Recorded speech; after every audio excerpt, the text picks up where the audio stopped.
silahkan rekan-rekan lihat sendiri di lokasi di lapangan terkait masalah penembangan. Penembangan itu sendiri insya Allah tidak terjadi di hutan lindung, karena ini merupakan taman makam umum dan merupakan aset desa Panjalu. Dan penembangan berdasarkan permintaan Kuncen Ujung Winangun, ini namanya Ujung Winangun ya. Dan berdasarkan persetujuan dan permintaan warga setempat, juga berdasarkan analisa berdasarkan keamanan ke depan di sini, karena di sini akan jadi tempat relokasi wisata dari area Pasangkerahan ke area Nusa Pakel, di mana secara database di pemerintah Desa Panjalu setahunnya itu tidak kurang dari 400.000 manusia yang bakal datang. Tentunya menjadi sebuah kewajiban kita bersama, khususnya saya selaku pemerintah Desa Panjalu, untuk menjaga keamanan para wisata.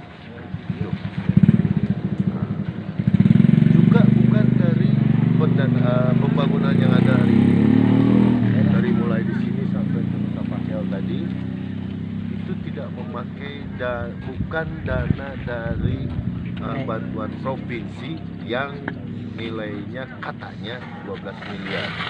Saya sendiri tidak tahu nilainya berapa, karena proses masih dalam proses pelelangan, yang mudah-mudahan hari ini, sore ini ada kabar baik bagi kami masyarakat Panjalu dan tentunya Ciamis, Jawa Barat. Juga terkait permasalahan ramah lingkungan, jalan ini bisa rekan-rekan media lihat sendiri. Kalau seandainya dari depan itu kita pakai paving block, ini sangat berbahaya karena paving block lama-lama leher lah, gitu, licin seperti apa kalau tidak diurus. Pemeliharaannya yang harus kita pikirkan. Terus kalau bicara dari sini ada pengaspalan baru, existingnya awalnya inilah pengaspal, dari sini aspal, ke sana paving block, rapat jalan, terus langsung ke Nusa Pakel. Kenapa hari ini konsepnya dipakai pengaspalan sama rapat jalan?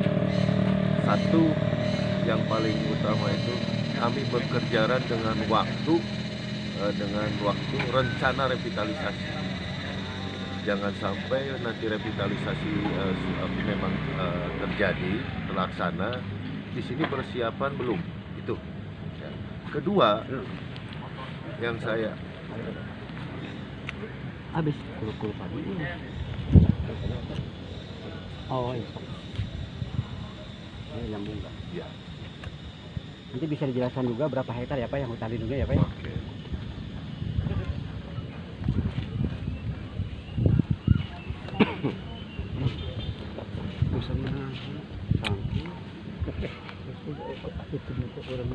Langsung diulang Pak. Kedua, kenapa kami tidak pakai konsep paving block gitu? Saya pikir seperti rekan-rekan media lihat sendiri, kanannya situ Lengkong, kirinya kolam-kolam yang masyarakat. Saya pikir tidak usah lagi resapan, mohon maaf kalau saya salah. Ini sudah penampungan air kanan kiri, sudah jadi penampungan. Jadi pemikiran saya selain kualitas jalan akan lebih enak bagi wisatawan, lama juga ini langsung ke penampungan, karena kalau awalnya dia tadinya paving block, ini justru pada amblas keyep tuh nonton keyep tuh ya, jadi kepiting lah, kurang lebih banyak, jadi banyak yang amblas gitu ya. Itu pekerjaan yang kami lakukan hari ini. Biayanya 100% dari desa, memakai dana desa dan PAD desa. Sejumlah nominal 189 juta, 50 juta, dan 700 juta. Tadi Bapak menyatakan bahwa ini pernah pakai paving block gitu Pak, sekarang kenapa di aspal Pak?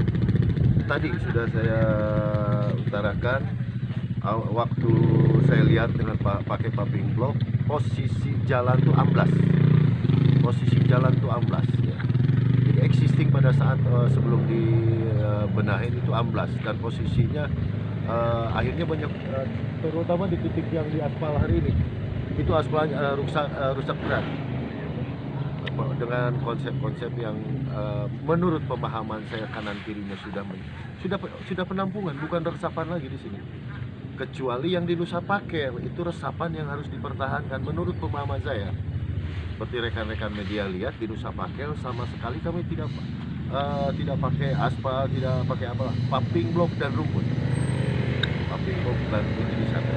Kalaupun ada bangunan di sana kebutuhan fasilitas umum, toilet dan musola yang akan kami ini kan Luas termasuk hektar dengan bangunan.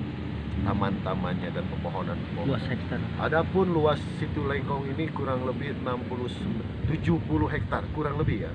Terdiri dari perairan 50 hektar dan Nusa 3 buah kurang lebih 20 hektar. Adapun yang menjadi hutan lindung yang disebut Nusa Gede kurang lebih 10 hektar yang adanya di tengah. Dan pemerintah desa diberi kewenangan oleh pemerintah Indonesia ya sebanyak 3 hektar untuk pengelolaannya. Karena di sana ada adat budaya Indonesia di mana adat budaya Panjalu ya. Peninggalan sejarah Panjalu yaitu makamnya Eyang Haryang Kancana yang merupakan putra kedua dari Eyang Borosmora atau disebut Mbah Panjalu, di mana diyakini oleh kami semua beliau adalah seorang penyebar Islam yang pertama di Nusantara. Itu keyakinan. Itu. Ini Pak, keterkaitan dengan penebangan pohon itu berarti di luar hutan lindung Pak, bagaimana Pak?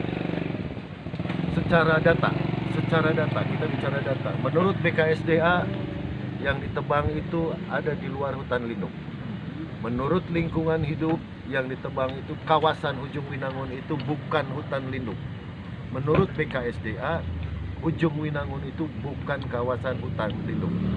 Menurut lingkungan hidup, Dinas Lingkungan Hidup Kabupaten Ciamis, Ujung Winangun itu bukan hutan lindung, tapi makam umum. Ada berapa pohon Pak kira-kira Pak yang ditebang?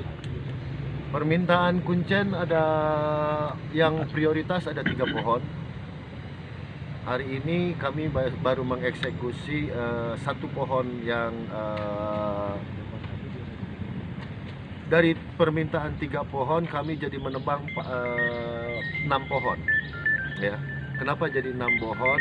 Yang kami tebang ini yang di depan kita yang menjadi permasalahan salah satu hari ini adalah karena terkait posisi penebangan.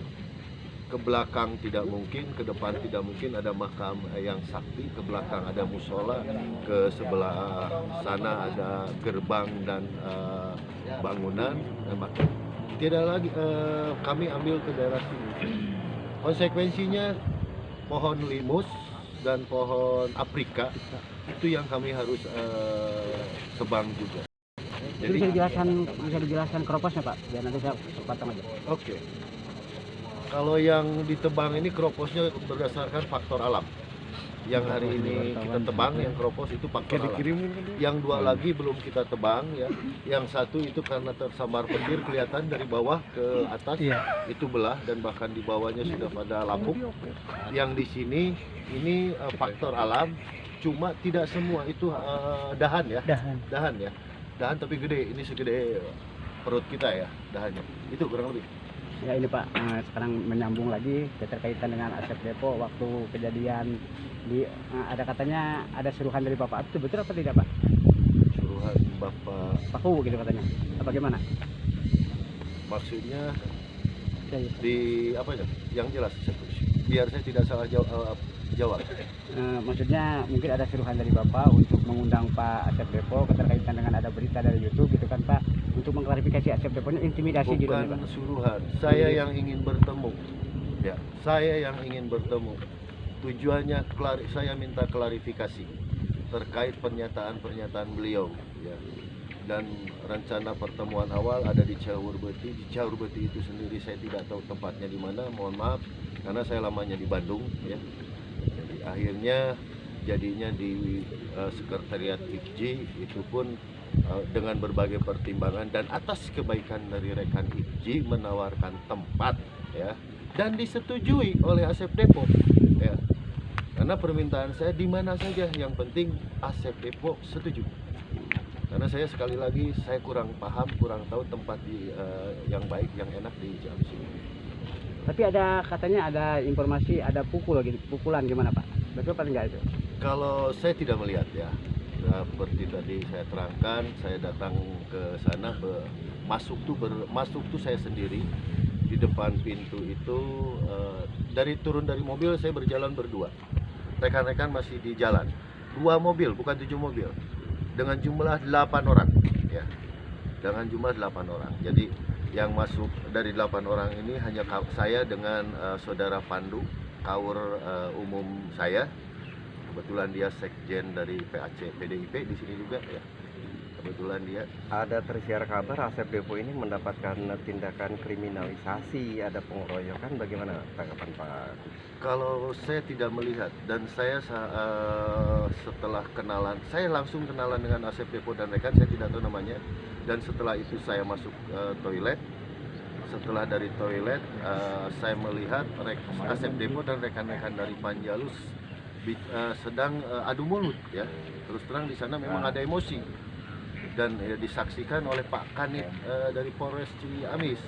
Beliau yang melerai kondisi pada saat itu. Asep Depo sama saya langsung dipeluk. Ya. Diamankan dengan kondisi yang ada. Karena terus terang saja saya pun sama Pak Kanit pada saat itu punya kekhawatiran terjadi hal-hal yang tidak diinginkan. Saya langsung tepat ada di depan Asep Depo. Di kanan Asep Depo itu ada Pak Kanit, di kiri Asep Depo itu ada rekan Asep Depo. Jadi menurut saya dengan posisi seperti itu cukup aman bagi Asep Depo untuk saya ajak diskusi. Dan saya perkenalkan ke Asep Depo, saya siapa, dan termasuk saya pertanyakan kenapa hal ini bisa terjadi, kenapa tidak cross check dulu ke saya selaku pemerintahan Desa Panjalu biar tidak terjadi pemahaman yang salah seperti yang diutarakan oleh Asep Depo. Pak, terkait masalah terkait warga Paku yang di Pendopo itu kronologi seperti apa Pak? Kenapa sampai dibawa ke Pendopo? Tadi saya sudah ceritakan bahwa Asep Depo itu dijaga sama saya, sama Pak Kanit, dan terjaga oleh rekannya ya. Dan dijaga oleh saya dan Pak Kanit, dan terjaga oleh rekannya dalam kondisi yang ada itu ya, secara ini.